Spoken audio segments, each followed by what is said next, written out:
Intimation मिलते हैं diabetes होने से पहले हमें कि आपको डायबिटीज होने वाला है या नहीं, जो ये प्री डायबिटीज में आता है। तो अगर किसी को प्री डायबिटीज है तो क्या उसको कितने सालों में या फिर कितने महीनों में डायबिटीज हो सकता है? 3 महीने में भी हो सकता है। ओके। अगर उसने डाइट फॉलो, जब प्री डायबिटीज पता चला तो तुरंत आपको डायबिटिक डाइट फॉलो करनी चाहिए, कार्बोहाइड्रेट रिस्ट्रिक्ट करने चाहिए। तो आपको चांसेस है कि प्री डायबिटीज से आप नॉन डायबिटिक में कन्वर्ट हो जाओ। लेकिन आपने डाइट फॉलो नहीं किया, बिल्कुल एक्सरसाइज नहीं किया, तो चांसेस है कि नेक्स्ट 3 मंथ्स में आपका HbA1c शूट हो जाएगा। अच्छा, तो कौन से ऐसे ब्लड टेस्ट है जो हमको बताते हैं कि डायबिटीज की तरफ आप जा रहे हो? HbA1c, HbA1c fasting and post lunch sugar जो मैंने बताया वो आपको मेजर करना चाहिए, और आपको HbA1c से आइडिया आ जाएगा कि आप प्री डायबिटीज में हो, नॉन डायबिटिक हो या डायबिटिक स्टेज में पहुंच गए हो। और क्या एज में ये रिपोर्ट्स निकालनी चाहिए सर? अगर फैमिली हिस्ट्री आपको है तो आई रेकमेंड कि आफ्टर 30-35 ईयर्स ऑफ एज आपको एटलीस्ट 6 मंथ्स में एक बार, साल में एक बार चेक कर लेना ही चाहिए।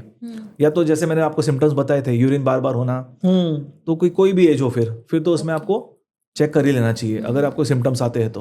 अच्छा, और सर न्यूबॉर्न बेबीज में भी बहुत देखा गया है कि आजकल न्यूबॉर्न बेबीज में डायबिटीज की शुरुआत हो जाती है, वो क्या है सर? तो न्यूबॉर्न बेबीज में जो डायबिटीज है वो अलग टाइप का डायबिटीज है, टाइप 1 डायबिटीज कहते हैं उसको।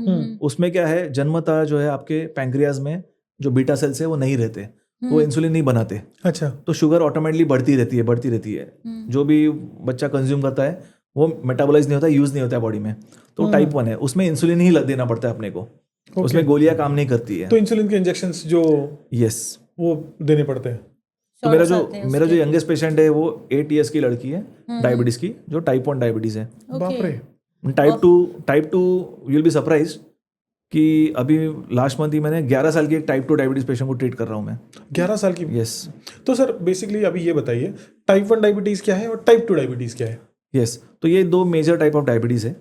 तो टाइप 1 में जो है जन्मतः प्रॉब्लम रहता है, बचपन से ही जो है पैंक्रियाज जो है आपका लेस डेवलप रहता है। उसमें बीटा सेल्स जो है उनकी पॉपुलेशन कम रहती है। बीटा सेल्स पैंक्रियाज के सेल्स रहते हैं जो इंसुलिन बनाते हैं, जो अपना शुगर रेगुलेटिंग हार्मोन है। तो ऐसे बच्चों में जो है 14 या 15 एज में पता चलता है कि बहुत ही थिन रहते हैं, मसल इमैसिएशन होता है क्योंकि शुगर उनका हाई रहता है, और शुगर ग्लूकोज जो है एनर्जी में कन्वर्ट नहीं होता है। तो बॉडी क्या करती है, एनर्जी का ऑल्टरनेट सोर्स ढूंढती है, तो वो रहता है मसल और फैट। तो मसल और फैट लॉस होता है उनमें, कैकेक्सिक रहते हैं बहुत, तो उनमें टाइप 1 डायबिटीज की पता चलता है अपने को। अच्छा, तो इनमें जो है गोलियां काम नहीं करती है, आपको इंसुलिन ही बाहर से देना पड़ता है। जो प्राइमरी डिफेक्ट है, इंसुलिन की कमी है बॉडी में, उसको बाहर से इंसुलिन देके उसको कंट्रोल करते हैं। दूसरा है टाइप 2 डायबिटीज। टाइप 2 डायबिटीज में जो है इंसुलिन बनता है लेकिन थोड़ी बहुत मात्रा में, कम बनता है। जितना जरूरत है बॉडी को उतना नहीं बनता है। और दूसरा मैंने इंसुलिन रेजिस्टेंस बताया था। इंसुलिन रेजिस्टेंस में क्या होता है, बॉडी में फैट की मात्रा ज़्यादा होती है, जिससे जो है इंसुलिन अपना काम नहीं कर पाता है, जो शुगर कंट्रोल करने का।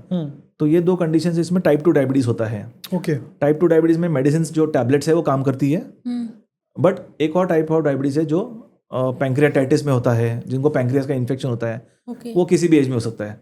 तो वो टाइप 1 डायबिटीज हो जाते हैं क्योंकि पैंक्रियाज बर्न होने की वजह से सेल्स खत्म हो जाते हैं। तो वो भी टाइप 1 रहता है, जो किसी भी एज में हो सकता है, पैंक्रियाटाइटिस के बाद या बड़ी पैंक्रियाज की सर्जरी होने के बाद। वो टाइप 1 डायबिटीज अलग रहता है।